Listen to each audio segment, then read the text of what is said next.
राष्ट्रवादी काँग्रेसचे युवक प्रदेशाध्यक्ष सूरज चव्हाण आज बारामती दौऱ्यावरत आहेत।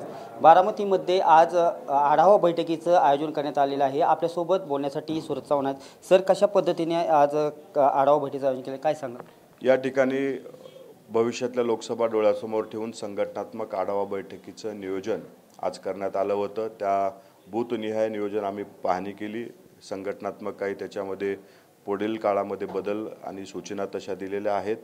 फक्त निवडणूक मताधिक्याने जास्तीत जास्त निवडून आणण्यासाठी आमचा प्रयत्न असणार आहे आणि ज्या पद्धतीने इथल्या आमच्या संघटनेतल्या पदाधिकाऱ्याचा उत्साह दिसतोय, मला विश्वास आहे की इथली निवडणूक एकतर्फी दादांच्या सोबत राहील। बारामती लोकसभा मतदारसंघ सध्या देशभरात चर्चेत आहे। तर राष्ट्रवादी काँग्रेस पक्षाचा उमेदवार जवळपास निश्चित मानला जातो इथे।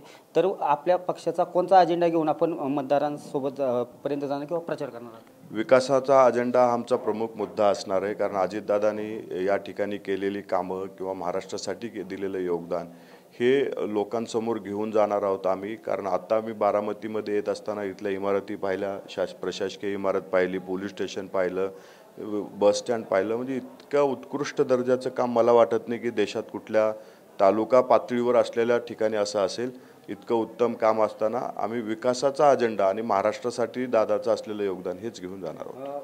पुरंदरचे माजी आमदार किंवा माजी राज्याचे मंत्री विजय शिवतारे काही दिवसांपासून आपली उमेदवारी लोकसभेसाठी घोषणा देखील करत आहेत आणि वेळोवेळी दादांवरती, पवार कुटुंबावरती टीका करत आहेत। तर या संदर्भात काय सांगाल?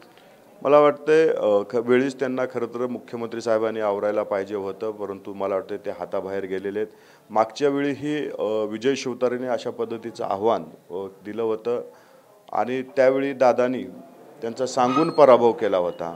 आता यावेळी आम्हाला सांगून त्यांचं डिपॉझिट जप्त करावं लागेल, कारण असं ते जे काही आव्हान करतायत ते माध्यमापुरतं आव्हान आहे। आम्हाला जमिनीवर कुठं त्यांचं आव्हान दिसत नाही। जनता हुशार आहे, ते विकासाच्या सोबत राहणार आहे। आत्ताच पुरंदरला आम्ही कालच जाऊन आलो, त्या ठिकाणचा प्रतिसाद पाहता मला वाटते की एक हाती दादांच्या पाठीशी तिथली लोक राहतील। तर हे होते सूरज चव्हाण। बारामती लोकसभा मतदारसंघात आम्ही विकासाचा अजेंडा घेऊन मतदारांसोबत जाणार आहे आणि विजय शिवतारे यांनी टीका कमी करावी, ते फक्त मैदानावरती बोलत आहेत। येणाऱ्या काळात घरोघरी जाऊन हा प्रचार केला जाणार आहे असं देखील त्यांनी सांगितलेलं आहे। अथर्व शिरवळकरसह दीपक कापरे, TV9 मराठी, बारामती।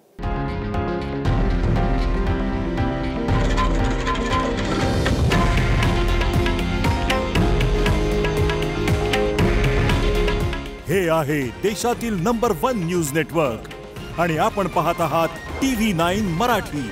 काळजी तुमची, हित महाराष्ट्राचं।